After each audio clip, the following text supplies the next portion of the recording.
모이지 못하고 온라인으로 먼저는 그 줌으로 할까 했는데 이렇게 카톡으로 카톡방에서 녹음 파일을 올리는 방식으로 여러분과 인사하게 되어서 또 한편으로는 뵙지 못해서 아쉽지만 또 한편으로는 이렇게 또 새로운 방법으로 뵙게 되어서 또 기쁘기도 합니다.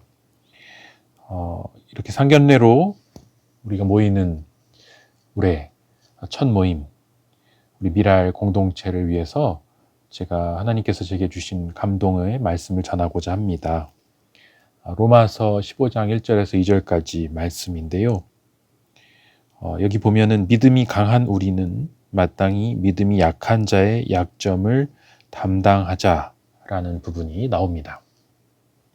여기서 우리가 믿음이 강하다라고 생각하기보다는 강하다, 약하다 이게 중요한 게 아니라 우리가 주목해야 될 부분은 약한 자의 약점을 담당하는 것이라고 말씀드리고 싶습니다. 믿음은 계량적인 크기로 잴 수 있는 것이 아니죠. 믿음이라는 것은 전적인 신뢰와 전적인 의탁입니다. 하나님을 향한. 그래서 믿음이라는 것은 있느냐 없느냐의 차이, all or nothing이라고 말할 수 있습니다. 네가 믿음이 더 강하고 크고 나는 믿음이 약하고 작고 라고 이런 식으로 상대평가할 수 있는 그런 크기가 아니라는 것이죠. 다만 여기서 믿음이 강하고 믿음이 약하다라고 1절에서 표현한 이 부분은 바로 관계와 상황에 따른 그런 맥락적인 평가라고 말할 수 있습니다. 우리가 이 관계성 속에서, 이 상황 속에서 언제나 믿음이라는 것은 있지만, 확실히 있지만 상황 속에서 흔들릴 수 있는 것이거든요. 시험을 당하거나 어려움이 있거나 할 때 내가 100%의 믿음이 있지만 흔들릴 수 있습니다.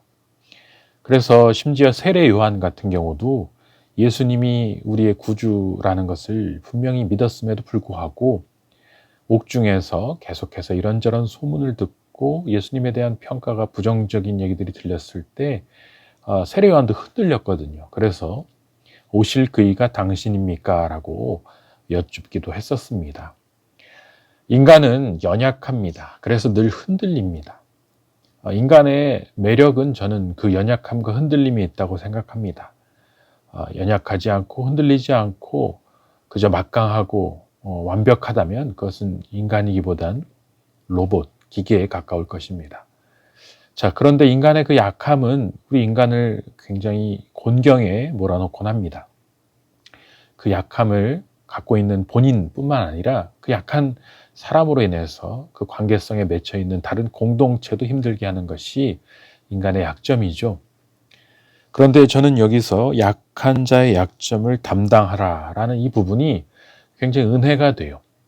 약점을 서로 강한 울타리가 되어서 서로가 든든한 삼겹줄이 되어서 돌봐주는 것, 그리고 하나의 공동체적인 연대를 통해서 세워주는 것, 이게 바로 우리 믿음의 공동체가 가진 가장 아름다운 점이고 우리에게 공동체가 필요한 이유다라고 말할 수 있겠습니다.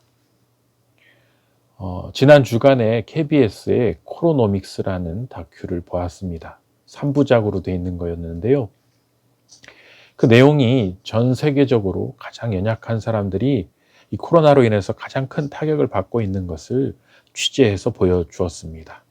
너무 많은 사람들이 너무 힘겹게 살거나 또 죽어가고 있는 것, 그 모든 비참한 상황들을 보여주었고, 그런데 한편으로는 그것을 극복하기 위해 여러 가지 창의적인 방법들을 찾고 또 나름대로 돌파구를 그렇게 모색해 가고 있는 것들을, 전 세계적인 내용들을 취재해서 보여주었습니다.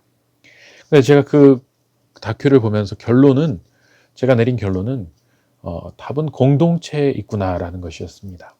거기 나오는 여러 솔루션 중에 지역 화폐, 기본소득, 협동조합 이런 것들도 나왔지만 이런 방법론들이 중요한 게 아니라 그 모든 것들이 지향하는 바가 바로 이 공동체적인 연대, 즉 약한 사람들을 어떻게 도와주고 약한 사람들이 어떻게 설 수 있게 할 것인가, 바로 거기에 있었음을 제가 보면서 나름대로 큰 감동을 받았었습니다.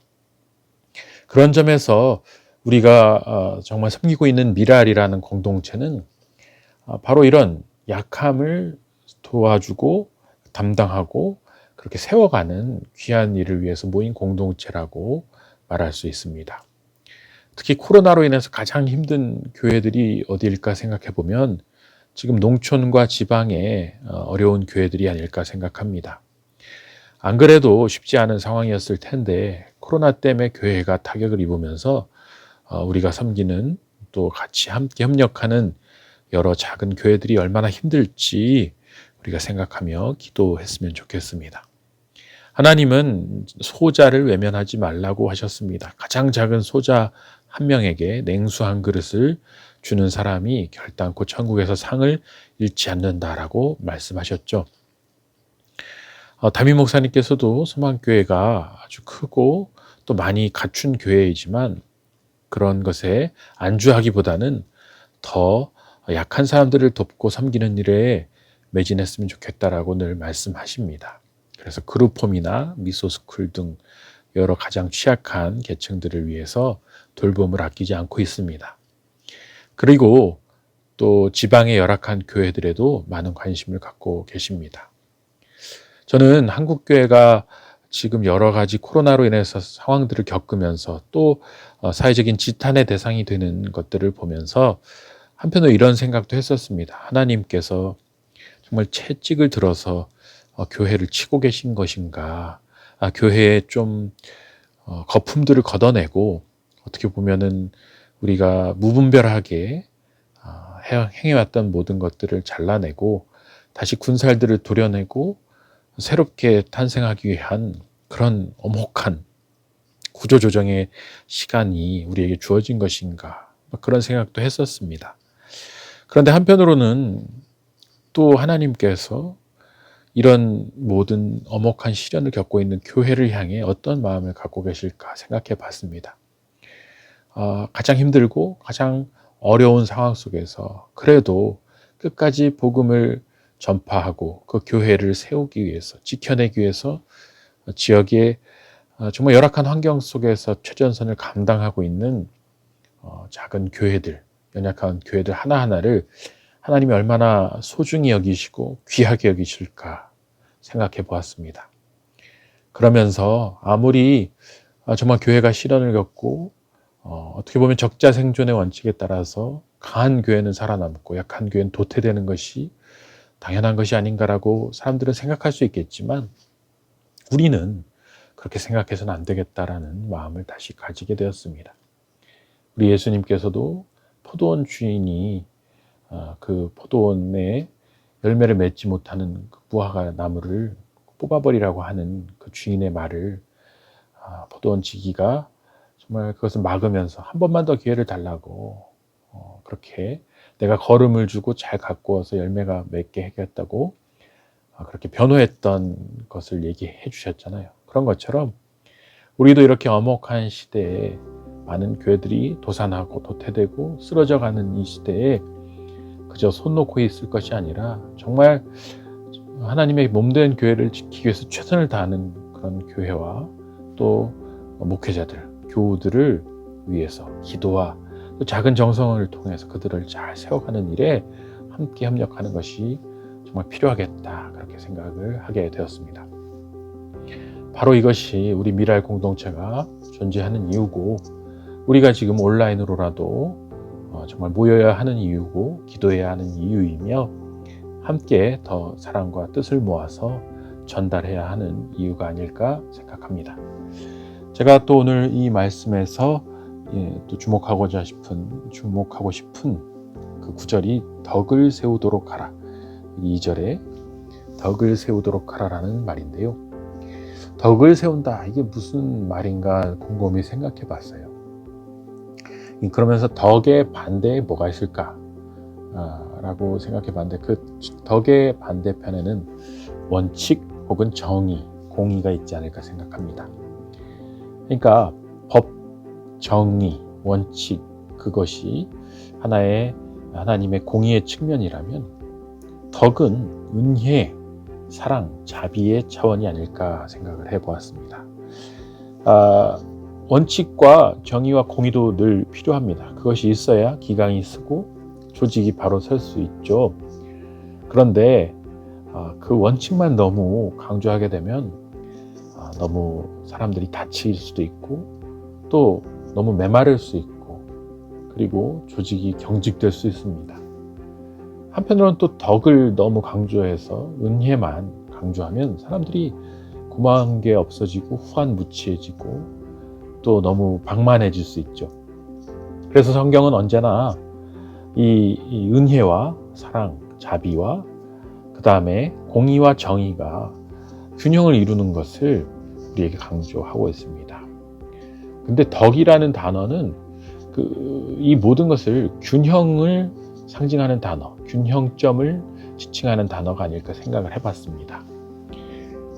이 공의와 사랑이 균형을 이루는 지점이 바로 덕이 아닌가. 쉽지 않은 일이에요. 가장 어려운 일이에요. 그래서 덕을 세운다, 덕이 있다. 이거는 가장 어려운 일이에요. 양쪽에서 늘 욕을 먹을 수도 있고 양쪽에서 칭찬을 들을 수도 있는 쉽지 않은 일입니다.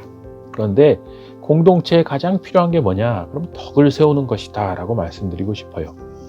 사랑하는 미랄 공동체 여러분, 올 한 해 우리가 서로에게 덕을 세워가고 또 덕이 되는 그런 덕의 본을 보이는 복된 섬김을 이루어낼 수 있기를 소망합니다. 특별히 우리 회장단 또 임원진 그리고 각 부차장들 여러 정말 우리 미랄 공동체를 앞장서서 이끌어가는 귀한 분들에게 하나님께서 올 한 해 더욱더 큰 힘과 능력과 지혜를 주셔서 이 어려운 시기에 더욱더 빛을 내는 복된 사역을 감당할 수 있기를 소망합니다. 무엇보다도 올해는 40주년이라는 정말 큰 은혜로운 때인데 하나님께서 우리에게 정말 많은 더욱더 큰 지혜와 하나됨을 허락하여 주셔서 하나님이 가장 기뻐하시고 온 교우들과 교회에 덕을 세울 수 있는 그런 복된 섬김과 또 실천을 감당하는 올 한 해가 되실 수 있기를 소망합니다. 이 일을 위해서 저도 기쁨으로 감사함으로 잘 섬기겠습니다. 여러분들도 힘을 내어서 함께 동참해 주시고 기쁨으로 우리 미랄 공동체 한 해를 열어갔으면 좋겠습니다. 감사드리며 제가 한번 기도하고 마치도록 하겠습니다. 하나님 감사합니다. 오늘도 우리에게 귀한 날 허락하여 주시고 이렇게 2021년 미랄 40주년을 맞는 이 귀한 해 첫 상견례로 모이게 하시니 감사합니다. 주님께서 우리 모든 임원들에게 힘을 주셔서 올 한 해 주님이 맡기신 사역들을 잘 감당하며 덕을 세우고 약한 자들을 또 그 약점을 함께 담당하며 복된 하나님 나라를 건설하는 일에 귀하게 쓰임받는 우리 모두가 될 수 있도록 붙들어 주시옵소서. 우리 모든 임원들의 가정 가운데 평안을 주시고 하는 모든 일들의 형통함을 더해 주시며 이 일을 감당할 수 있는 지혜와 힘과 건강 주셔서 하나님 감사함으로 우리가 이 일을 잘 감당함으로 주님께 영광 돌려드릴 수 있도록 주님 은혜 베풀어 주시옵소서. 모든 것 감사드리며 예수 그리스도의 이름으로 기도합나이다. 아멘.